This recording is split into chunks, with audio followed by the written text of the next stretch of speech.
Recently there's been this huge shift in the mainstream to differentiate classical media versus modern media. When I say modern media, I don't just mean new media. I mean this intentional shift by Hollywood and billion to trillion dollar agencies to create things that appeal to the so-called modern audience.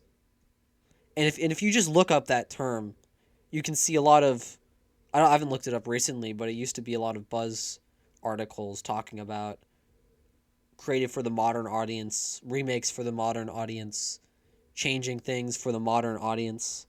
And I think it's one of those things that just doesn't get talked about enough. I mean, I notice it. I write down stuff. I kind of obsess over it a little, really.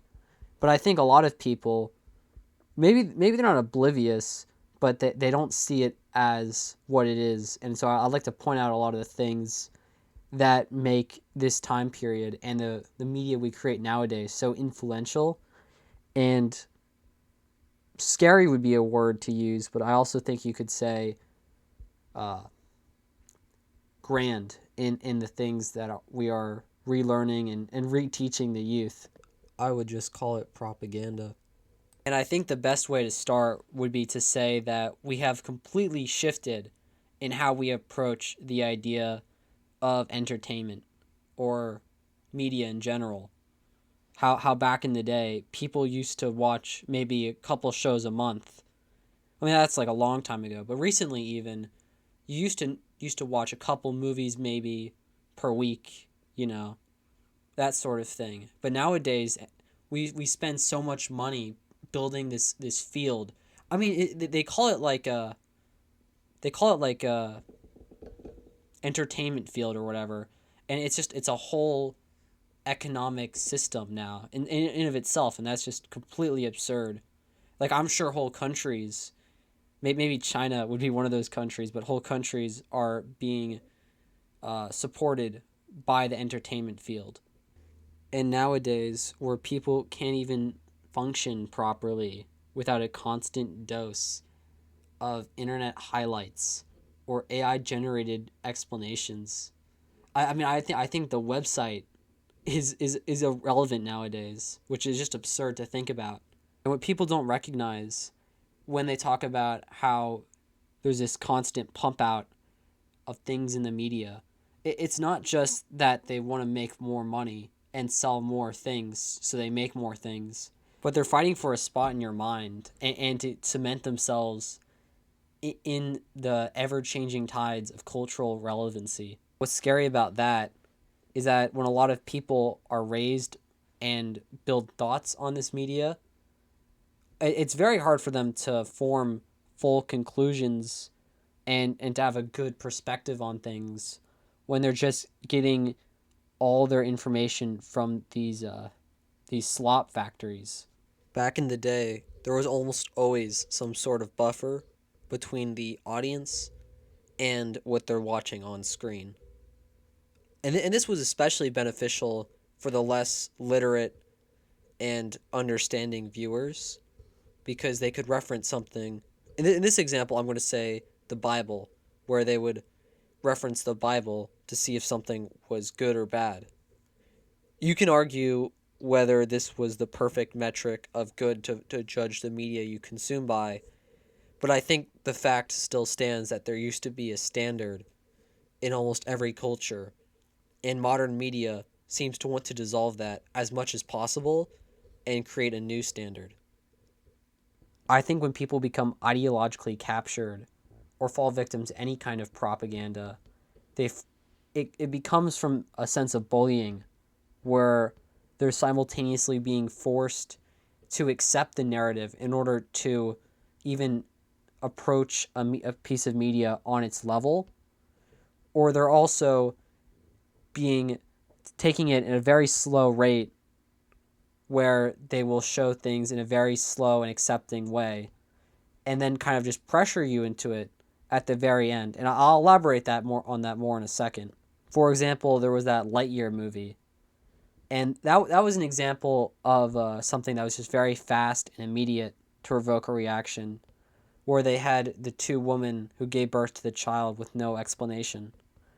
That would be something that you just have to ignore or accept to some extent if you're going to continue to watch the movie. And you're not really going to try to challenge it if you're just a normal moviegoer and you're watching this with a family and you just need the noise on for your kids or for you. What are you going to do? You're going to call up Disney and complain? I think most people don't have that time. Most people aren't meant for politics either, but that's something for another day. I'll make another video on that. With slower and more direct forms of propaganda, it almost exclusively has to come from a reputable source. Even those North Korean movies where the solution is almost exclusively the leader's righteousness, it only works because it comes from the government. It wouldn't work otherwise. And I think that same idea can be used to explain why establishment media has been so effective at pushing certain ideas into the mainstream. Not only, however, do they use brand recognition, but they also use the same rhetoric that we have been taught in schools and in entertainment. For example, a video game website where after the LGBTQIA plus 2S movement, all of a sudden you can't find a single straight game on there that isn't part of some weird furry vor fetish. But that's just astroturfing for you. Anyways, at the start of this video, I made a huge claim that there's a push in the media to separate new and old entertainment. You can just look at how IPs treat their old works for this. For example, if you look at the new Star Wars stuff versus the old Star Wars stuff, the characters are a lot less traditional, not just in a character sense, but in ideology sense as well. The Force is female, or whatever they say. And then they mock the original characters that are heroes. There was this relatively new Halloween movie where it was the same thing, but now there was like this other guy who got bullied and just became a serial killer with the Halloween guy. He was certainly a male loneliness stereotype. And I can say that because I agreed completely with how he felt until he became a serial killer. Anyways, that's just something to look out for when the plot of your movie conveniently has some kind of moral that is entirely in line with identity or modern politics. Modern politics, which are unfortunately defined by minority pandering and senses of group identities. So unfortunately, you cannot really critique these group identities or their portrayals in modern media without being labeled as a problematic figure. As bad as these identities are. Like that Miles Morales movie, where the theme is that he's a special Spider-Man. He's also black, the only black Spider-Man, but he's also the special Spider-Man. You know, he has taser powers and has a cop father who tries to stop him from spray painting on walls, and he killed his uncle. Sorry, actually, I just did some research, and he's not just black. He's black and Mexican. He's Blexican. So that's 2 extra ESG points that they can get for that. Pretty cool, right? I mean, those movies, along with similar movies created by similar studios, was like super overstimulating, where it was a very fast-paced, intense movie. Even the fight scenes with the pregnant black woman were very intense and fast.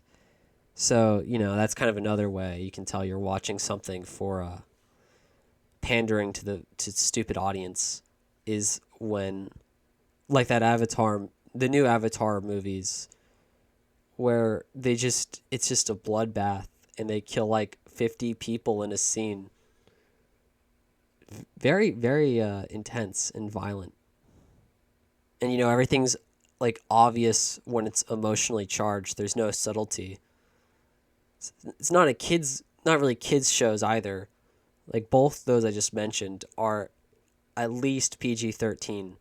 I mean, I guess you could also say the Miles Morales movies were things getting progressively woker because the first movie was pretty chill. They had they had the Japanese anime girl Spider Man. They had everyone else was kind of just like whatever. You didn't really know what they were. But and then the second movie they have a pregnant black Spider Man woman who is super badass and super cool. And so you wonder in the third movie if it'll get any more woke from there. I would also like to use this as an excuse to talk about modern dialect and how much I hate newspeak in my media. I do not want any terminology created in the last 30 years or so as conventional words. I don't want to be reminded about present day anything. And yet, for some reason, they can't help themselves but reference just the worst aspects of humanity. Whether it be like really trashy music choice of some gangster or when they just use some shitty made up TikTok lingo. I mean, you could argue that a lot of media has had references to the time it was made, and that is a lot of what creates a movie that has like a modern setting.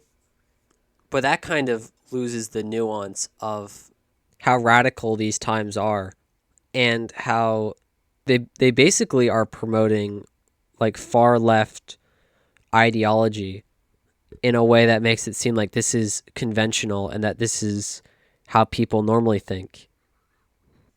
I was with family recently and they were watching this movie where you're supposed to believe this black girl has naturally blonde hair or something.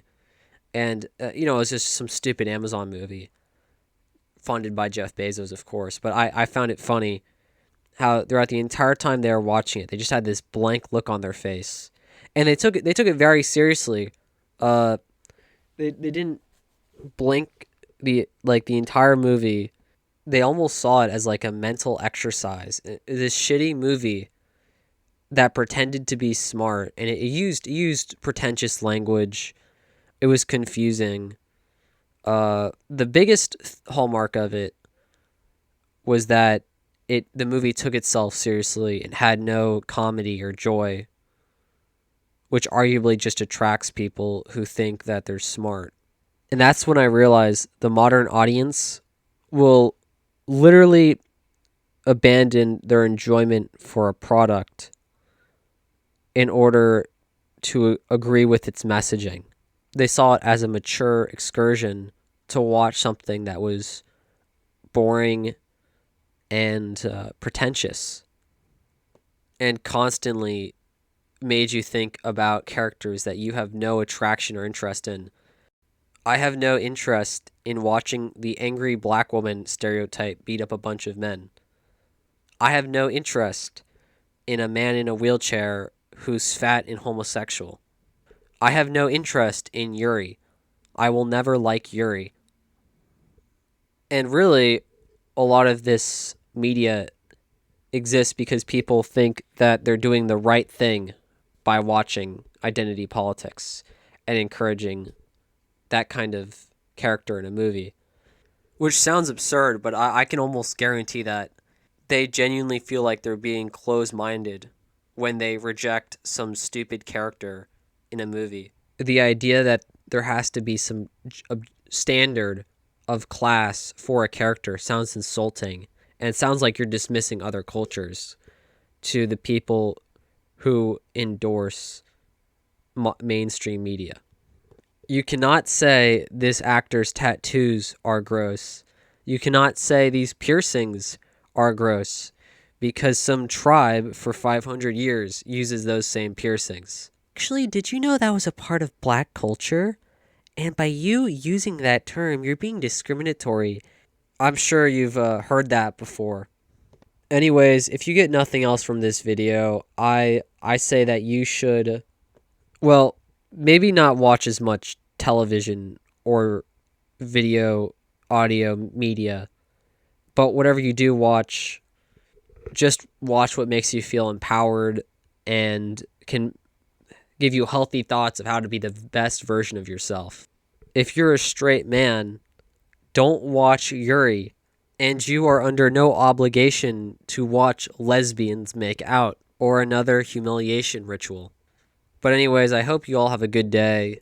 Happy New Year's. And make sure to send feedback of what you think I should do for the next video, or if there's any flaws that I haven't noticed. This is my first time making a YouTube video, so I hope it was enjoyable. Okay, bye.